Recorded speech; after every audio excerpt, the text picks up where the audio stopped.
Imagine, dear viewer, that a basketball team crushes its opponent by over 100 points. In the world we live in, the winning coach may get fired for such a display. Certain children's leagues refuse to even keep score, and participation trophies abound. Mediocrity is celebrated, applauded, and encouraged, while the celebration of excellence is frowned upon. But where does this desire for mediocrity come from? For Friedrich Nietzsche, the answer is simple: Christian morality. The Christian ethos and its call for piety, obedience, reciprocity, compassion, moderation, and equality, the Christian metaphor of a shepherd and his flock, all are symptoms of a weak form of morality. These beliefs stem from an inability to deal with the strengths of other people, of a need to be led. Strength, cunning, brilliance, exuberance, and wealth, these are the things society ought to value, yet they are devalued. In his book, On the Genealogy of Morality, Nietzsche uses the example of lambs and birds of prey. Large birds carry lambs away to their death on a pretty regular basis.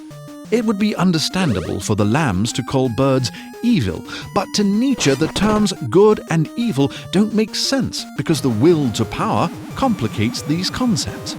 The will to power is the drive to maintain control, power, and success in life. Nietzsche famously asserted that this world is the will to power, and nothing besides, and you yourselves are also this will to power, and nothing besides. The world that we live in is one in which people, all life, compete to strive and even flourish. Each species has different instincts and strengths. Met tools use hard hats for protection.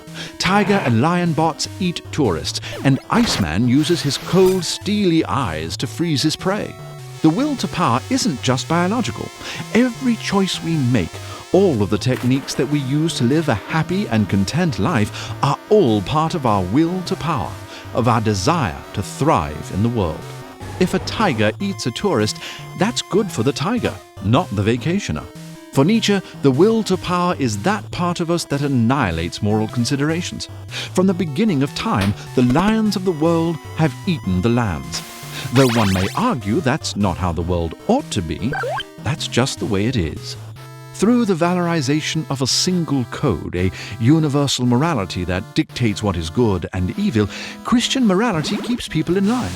It renders people an undifferentiated mass that smothers the individual's will to power. It gives people a convenient excuse to be ordinary. Most of the time, people resist the urge to stand apart. They're afraid to be different, to be alone, and are more likely to assimilate. But Nietzsche thinks people should aspire to be exceptional. People may feel smug when a coach gets fired for running up the score. Perhaps it feels good to blame a loss on deflated footballs, to vilify others for success. Lambs may feel justified hating birds of prey. The large birds of prey value their strength, while lambs of the world value their unimportance, weakness, and passive nature. Plainly speaking, the lamb hates the bird because the bird is better than it. So, dear viewer, how many participation trophies do you own?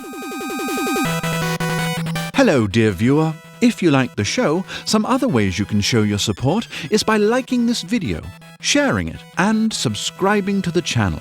Thank you, beloved viewers.